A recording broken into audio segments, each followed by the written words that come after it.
I'm looking for feedback on a particular thought that I'm trying to develop for my defense of Matthew in Hebrew.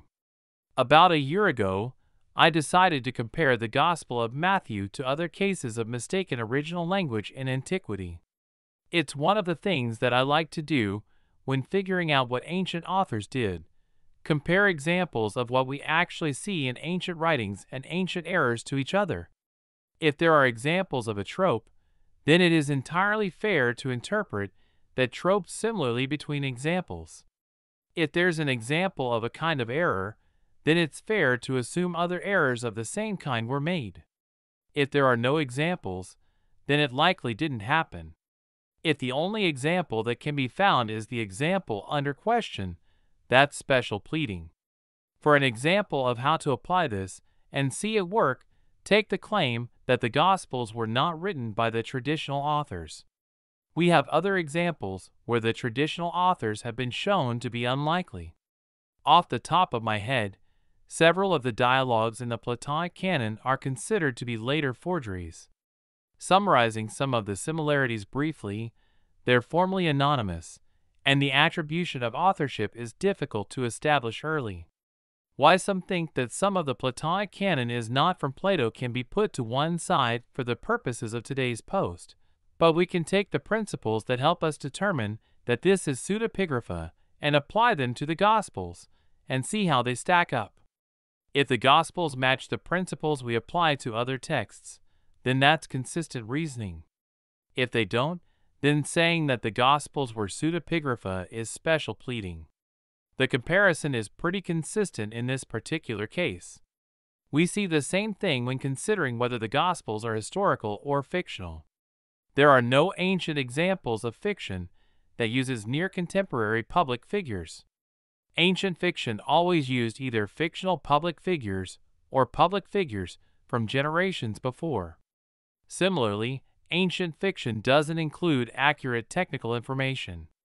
Acts includes accurate technical details about sea travel and other things. The accusation that the author of Acts must have used a travel log to write fiction is special pleading. There are no other examples of that in ancient writing. It just doesn't seem to be a thing that was done.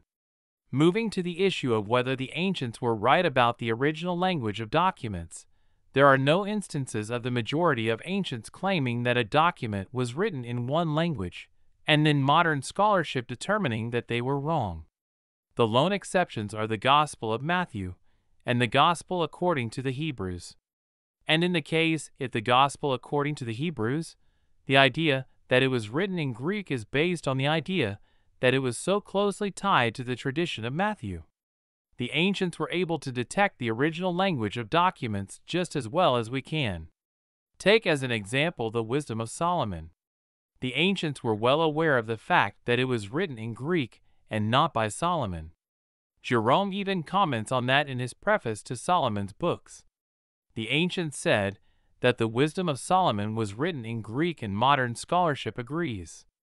Several church fathers, including Augustine, comment that the addition to the book of Daniel about Susanna must have been written in Greek because of the wordplay in Greek. Augustine and Jerome go at length to defend the primary position for the original language of the Old Testament, and note that the Hebrew is to be preferred above the Greek exactly because it is the original language. So when I started looking for other examples of pseudepigrapha to determine if the Gospels match, I had a bunch to compare to. And to be totally honest, those that consider parts of the Platonic canon to be pseudepigrapha could apply similar arguments to at least Mark and Matthew. But when I look for other pseudoglossia, to coin a term to compare to, it's an empty set. That pretty much makes the claim that the ancients were wrong about the language of Matthew's special pleading. For every other point, the Hebrew matches or beats the Greek. The Hebrew doesn't read like a translation.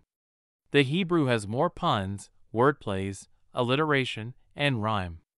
The Hebrew only has Greek loanwords where it gets them from Mark. I'm a Markan priorist, where a Greek has Semitic loanwords all over, etc., etc., etc. So the idea that the ancients got the original language of Matthew wrong looks to me like special pleading. I would love to hear from others.